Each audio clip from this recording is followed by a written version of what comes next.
Greetings and salutations, Dave, or I guess technically I should call you Dead on Dave. This is Christopher Daniels. Hey everyone, it's the Native American Tonka.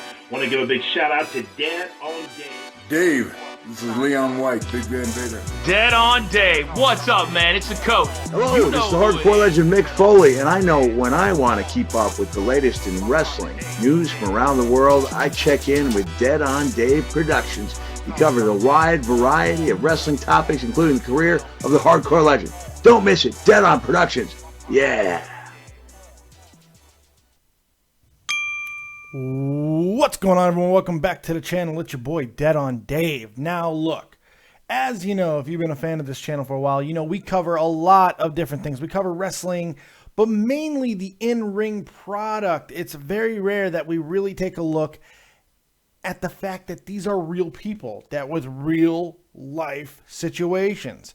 So I wanted to create a weekly show segment where that's what we do. We just talk about the non-kayfabe wrestling stories going on in the world because they are real people and they have lives. So I wanted to take a look at that aspect of things. It's interesting to me. It makes my brain just run all over the place. So let's take a look at what's going on outside the ring this week. First up, CM Punk.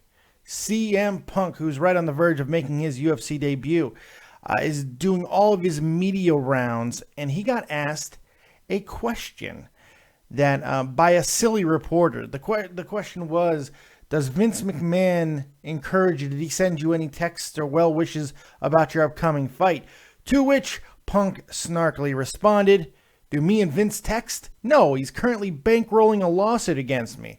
So I don't think he's going to be reaching out. Hey pal, how you doing? I'm suing you, LOL. CM Punk once again going to playing the victim role and completely ignoring that it was he and Colt Cabana back in 2014 that brought this upon themselves by making a whole bunch of, at least up to this point, unsubstantiated claims. Maybe you should think about that next time, Phil, before you put yourself in that situation, because you might get sued. Speaking of Colt Cabana, there's another story involving CM Punk, and this time it's with Colt Cabana, and it also has to do potentially with that lawsuit. Everybody knows about the infamous and aforementioned podcast between CM Punk and Colt Cabana, where Colt Cabana gave CM Punk a safe place to tell his story. Well, apparently, no more safe places for CM Punk, as Colt Cabana and CM Punk appear to be on the outs.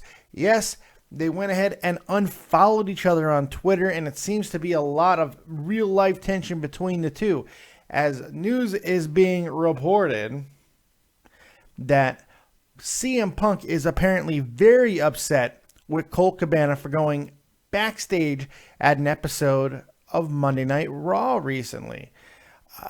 Not only did he go backstage, but he also took pictures and tweeted it out and everything. Apparently, this really pissed off CM Punk because that lawsuit that is being filed against him by WWE's Dr. Chris Amann is about to go to trial in a couple of years. It's still, can you believe that? It's actually postponed until 2018.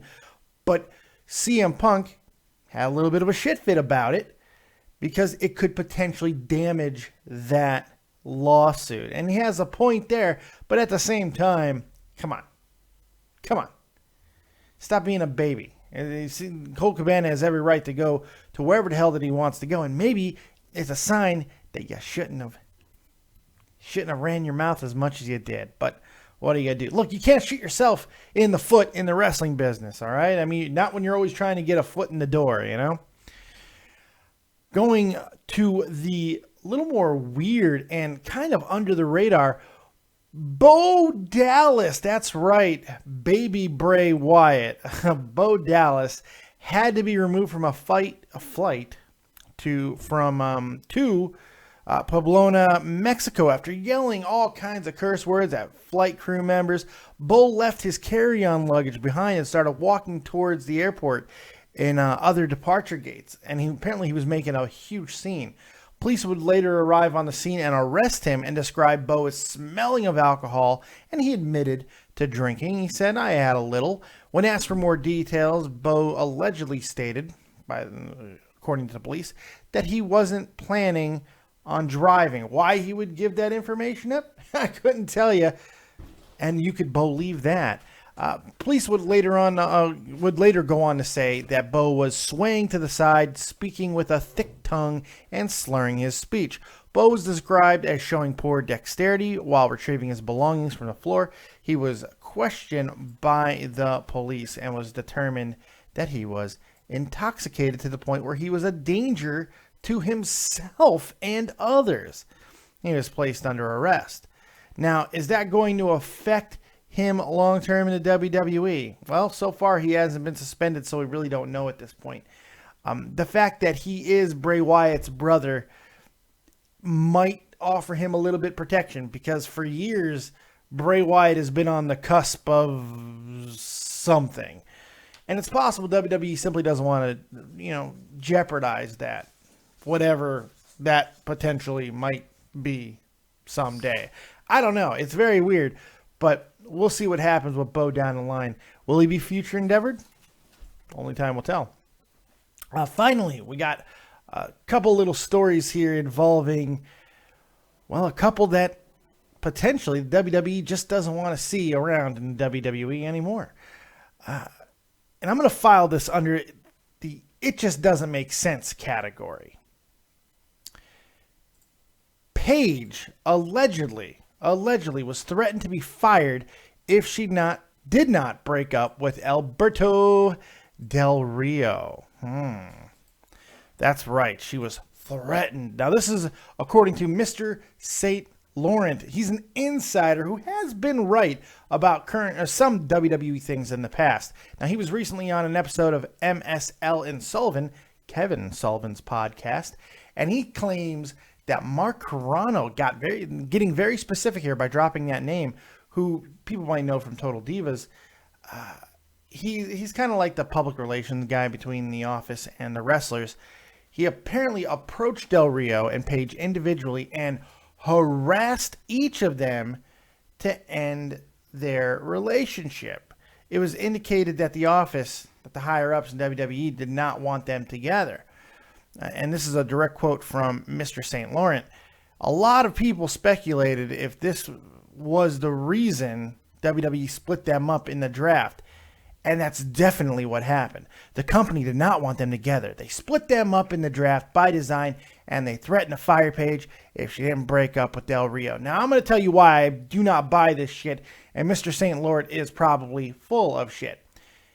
The two brands still currently fucking tour together, and they knew beforehand, apparently up to 30 days before even the suspension of Del Rio, that the next thing that I'm going to talk about was happening. Del Rio's leaving the company. He is once again leaving WWE, and it has nothing to do with Paige or anything else.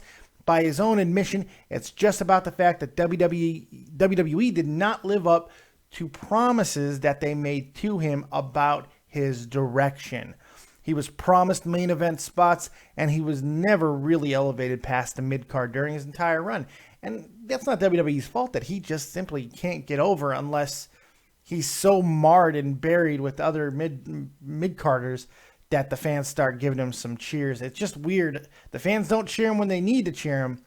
They certainly get to him when it's far too late. It's very bizarre. The ongoing weird saga of Alberto Del Rio.